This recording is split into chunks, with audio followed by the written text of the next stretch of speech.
Hello everyone, मी शिवम नारंबडे स्वागत करतो आपल्या यूट्यूब चॅनलवरती. मित्रांनो, first of all thank you so much. तुम्ही मागच्या व्हिडिओला खूप चांगला प्रतिसाद दिलात, ते पाहून खूप आनंद झाला. आशा करतो की यापुढे पण येणाऱ्या व्हिडिओला तुम्ही असंच प्रतिसाद द्याल. मित्रांनो, टायटलवरनं तुमच्या लक्षात आला असेल की आजचा व्हिडिओ कुठल्या टॉपिक रिलेटेड आहे. ठीक आहे, तर चला मग जास्त वेळ वाया न घालता आपण हा व्हिडिओ स्टार्ट करूया. मित्रांनो, मी हे क्लेरिफाय करतो आहे की मी कुठला स्पेशलिस्ट नाही आहे किंवा कुठला सायकोलॉजिस्ट नाही आहे. ठीक आहे, मी जे काही आज बोलतो आहे हे मी कुठे ना कुठे पुस्तकामध्ये रीड केल्यात गोष्टी, ते अनुभवल्यात, म्हणूनच मी तुमच्यापर्यंत शेअर करत आहे. ओके, चल. आणि हा व्हिडिओ अशा विद्यार्थ्यांसाठी खूप फायदेशीर आहे जे कुठल्या ना कुठल्या स्पर्धा परीक्षेची तयारी करत आहेत. ओके, तसं सर्वांसाठी हा व्हिडिओ फायदेशीर आहे, पण स्पेशली त्या विद्यार्थ्यांसाठी खूप फायदेशीर ठरेल जे कुठल्या ना कुठल्या स्पर्धा परीक्षेची तयारी करत आहे. ओके, चल. फर्स्ट ऑफ ऑल मित्रांनो, आपण हा व्हिडिओ काही मुद्द्यांवरती बोलून आपण या व्हिडिओमध्ये काही मुद्द्यांवरती बोलणार आहेत. ठीक आहे, ते प्रॅक्टिकल गोष्टी आहेत खूप. ओके, चला. फर्स्ट ऑफ ऑल, आपण कुठल्याही परीक्षेची तयारी करत असते वेळेस हे गोष्ट मनामध्ये ठेवतो की मी अपयशी झालो तर कसं होणार.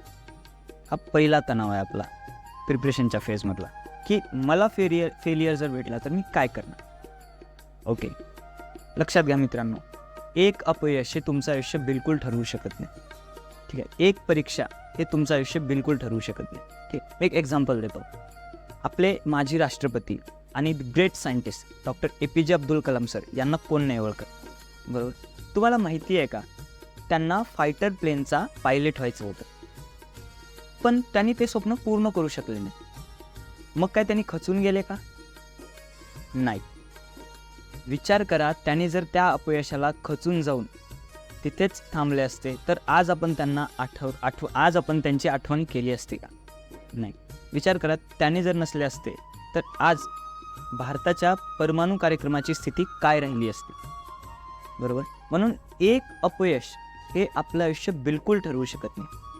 असे एक्झाम्पल आपल्याला काय शिकवतात? हेच तर शिकवतात की एक एक्झाम किंवा एक अपयश हे आपलं आयुष्य बिलकुल ठरवू शकत नाही, बरोबर. सेकंड गोष्ट मित्रांनो, आता ही गोष्ट खूप इंटरेस्टिंग आहे. ओके, ही गोष्ट खूप जणांनी अनुभवली पण असेल. मला कमेंट बॉक्समध्ये नक्की कळवा की कोणी कोणी ही गोष्ट अनुभवली आहे. ठीक आहे, ऐका. आपण ज्यावेळेस एखाद्या एक्झामला जातो, बरोबर, एखाद्या एक्झामला गेल्यानंतर ज्यावेळेस आपण एक्झाम हॉलमध्ये आपण एक्झाम देत असतो, तेव्हा असे काही प्रश्न असतात जे आपल्याला एक्झाम हॉलमध्ये येत नाहीत. ओके, ते राहून जातात. पण असं काय जादू होत असेल जे आपण एक्झाम हॉलच्या बाहेर आल्यानंतर लगेचच ते प्रश्नांचे उत्तरं आपल्याला आठवायला लागतात, बरोबर. असं होतं ना? मला कमेंट बॉक्समध्ये नक्की कळवा कोणाकोणासोबत असं झालं. ठीक, आता विचार करा, हे असं का होत असेल. ठीक आहे, कारण मित्रांनो, एक्झाम हॉलमध्ये हा प्रेशर आपल्या डोक्यावरती असतो की मला कमी वेळेमध्ये, म्हणजे तेवढ्याच वेळेमध्ये मला ते उत्तर रिकॉल करायचं आहे, ते आन्सर रिकॉल करायचं आहे. ठीक आहे, म्हणून त्यावेळेस ते गोष्टी आपल्याला आठवत नाहीत. जे आपण ताण घेतो त्या गोष्टी तेव्हा ताण असतो, त्या टायमिंगचा प्रेशर असतो, त्यामुळे त्या गोष्टी आपल्याला रिकॉल होत नाही. काही प्रश्न तर असे असतात जे आपण कित्येक वेळेस सोडवलेलं असतं तरीसुद्धा आपल्याला एक्झॅक्ट आन्सर म्हणजे आपण तिथे टिक करू नाही शकत. का? कारण तो प्रेशर असतो. ठीक आहे, त्या प्रेशरमुळे आपण आपलं कौशल्य एक्झाममध्ये दाखवू शकत नाही. ठीक आहे, तर हेच गोष्ट सांगायची आहे मला की आपल्या कौशल्याला, ठीक आहे, आपल्या कौशल्याच्या मध्ये जर कोणी आड येत असेल तर ते फक्त तणाव आहे. म्हणून तणाव फ्री होऊन एक्झामला जात जा. कुठल्याही एक्झामला तुम्ही हे लगेच अनुभवा. तुम्ही जर कुठल्याही एक्झामची प्रिपरेशन करत असाल ना, तर वीकली टेस्ट असतात, बरोबर. तुम्ही यायच्या वीकमध्ये टेस्टला जाते वेळेस एकदम टेन्शन फ्री जा. कुठल्याच गोष्टीचा विचार नका करू एक्झामला जाते वेळेस, म्हणजे मी पास होईल, हे होईल, इतके मार्क पडतील, हे पडतील, काहीच विचार नका करू. एकदम डोकं शांत ठेवून एक्झामला जा आणि बघा तुम्हाला कसं गोष्टी रिकॉल होतील एक्झाममध्ये. ठीक आहे. थर्ड गोष्ट मित्रांनो, एकदम असं गंभीरपणे अभ्यास नका करू. म्हणजे असं समोरच्याला दाखवायचं आहे की मी किती गंभीर आहे अभ्यासामध्ये, सिरियस आहे, असा अभ्यास नका करू. काय फायदा होणार आहे असा अभ्यास करू? तुम्हाला गुण मिळणार आहेत? बिलकुल नाही. ठीक आहे, म्हणून गंभीरपणे अभ्यास नका करू. ठीक आहे, एकदम हसत खेळत निवांतपणे अभ्यास करा, कन्सिस्टंटली अभ्यास करा, जेणेकरून तुमच्या अभ्यासामध्ये एकाग्र येईल. ठीक आहे, आणि एकाग्र आल्यानंतर तणाव ॲटोमॅटिकली दूर होतो. ओके, चौथी गोष्ट मित्रांनो, की गुण मिळवण्याच्या मागे पळू नका. म्हणजे अभ्यास करण्याचा जो तुमचा उद्देश आहे तो थोडं चेंज करा. ठीक आहे, आपण चूक काय करतो, मार्क मिळवण्यासाठी जास्त जण अभ्यास करतात. ठीक आहे, मला या परीक्षेमध्ये इतके मार्क मिळवायचे आहेत असं विचार करतो आपण. काय असं विचार करा ना त्याच जागी की मला या अभ्यासामधनं किती काही गोष्टी शिकायला मिळत आहेत, किती काही नवीन नवीन अनुभवायला मिळत आहे, बरोबर, किती काही ज्ञान मिळत आहे. तर अभ्यासाचा तुमचा ध्येय ठेवा की अभ्यास का करायचा आहे, कारण मला ज्ञान मिळवायचं आहे. ओके, आणि ज्ञान मिळाल्यानंतर 100% आपल्याला प्रश्न सुटतात, 100% गुण मिळतात. ओके, म्हणून अभ्यास करते वेळेस हे विचारधारा ठेवा की मला ज्ञान मिळवण्यासाठी अभ्यास करायचा आहे, ना की गुण मिळवण्यासाठी. गुण तुम्हाला ॲटोमॅटिकली मिळतील जेव्हा तुम्ही ज्ञान मिळवण्यासाठी म्हणजे त्या ध्येयाने अभ्यास कराल. ओके, मला सांगा अभ्यास केल्यानंतर का गुण नाही मिळणार, आपण उगाचच का गुणच्या मागे पळायचं. ठीक आहे, ज्ञान मिळवण्यासाठी अभ्यास करा जेणेकरून गुण ॲटोमॅटिकली तुमच्या मागे पळतील. ओके, नंतर मित्रांनो की स्वतःशी स्पर्धा करा. आता हे खूप इम्पॉर्टंट गोष्ट आहे मित्रांनो. आपण उगाचच दुसऱ्यांची स्पर्धा करायला लागतो, यात आपलंच नुकसान आहे. ते कसं मी सांगतो तुम्हाला ऐका. अशा स्थितीला 3 कंडिशन्स येतात. म्हणजे ज्यावेळेस तुम्ही दुसऱ्यांची स्पर्धा करायला लागतात ना तेव्हा 3 कंडिशन येतात. ते कुठल्या? फर्स्ट कंडिशन येते की त्याच्यापेक्षा आपण हुशार आहोत. सेकंड कंडिशन येते त्याच्यापेक्षा आपण कमी आहेत. थर्ड कंडिशन येते त्याच्या बरोबरीला आहेत आपण. ठीक आहे, तिन्ही कंडिशन आपल्यासाठी घातक आहेत. का? बघा, फर्स्ट कंडिशन, इथे आपण एकदम रिलॅक्स राहतो. काय त्याच्यापेक्षा मला जास्त येतं, मी कशाला अभ्यास करू.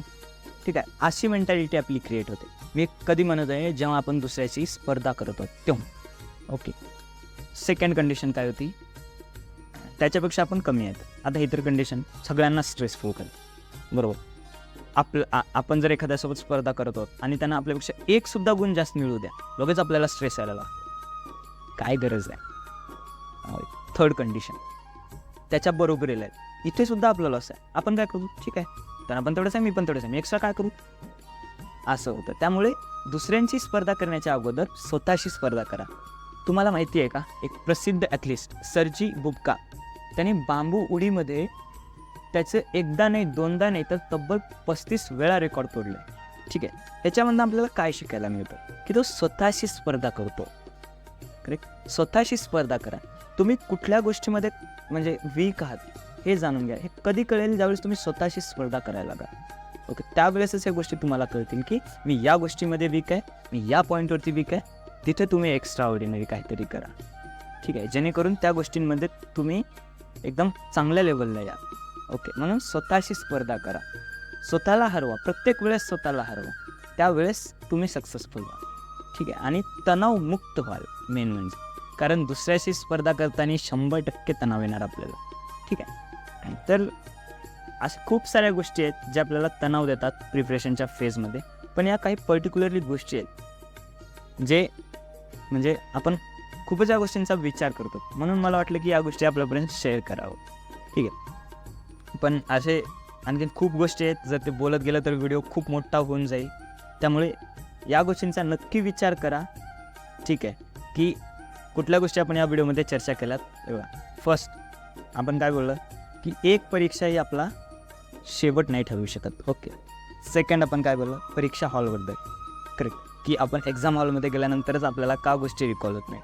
थर्ड आपण काय बोललं, गंभीरपणे अभ्यास नका करू एकदम. ठीक आहे, म्हणजे ताण घेऊन अभ्यास नका करू. चौथी गोष्ट आपण बोलली की चांगले गुण मिळवण्याच्या मागे नका पळू. ठीक आहे, ज्ञानाच्या मागे पळा, गुण ॲटोमॅटिकली तुमच्यापर्यंत येतील. पाचवी गोष्ट आपण बोलली की स्वतःशी स्पर्धा करा. ठीक आहे, दुसऱ्यांशी स्पर्धा नका करू. या गोष्टी तुम्ही करा, 100% तुम्ही टेन्शन फ्री, तणाव फ्री अभ्यास कराल. ओके, आणि तणाव फ्री अभ्यास केल्यानंतर सक्सेस ॲटोमॅटिकली तुमच्यापर्यंत येऊन पोहोचेल. कारण तणाव ही एकच गोष्ट आपल्याला प्रत्येक गोष्टीमध्ये आड येते.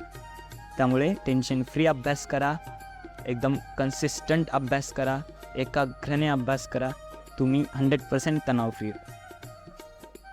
थँक्यू सो मच मित्रांनो व्हिडिओ पाहिल्याबद्दल. आणि मला कमेंट बॉक्समध्ये नक्की कळवा की व्हिडिओ कसा वाटला. आणि यार टेन्शन फ्री जगा यार. चला एक स्माईल करूयात. ठीक आहे, एक स्माईल आणखीन थोडीशी. बघा यार किती छान दिसता तुम्ही सगळे स्माईल करते वेळेस. असंच स्माईल करत राहा. भेटूयात आपण नेक्स्ट व्हिडिओमध्ये. तेव्हापर्यंत बाय बाय, टेक केअर.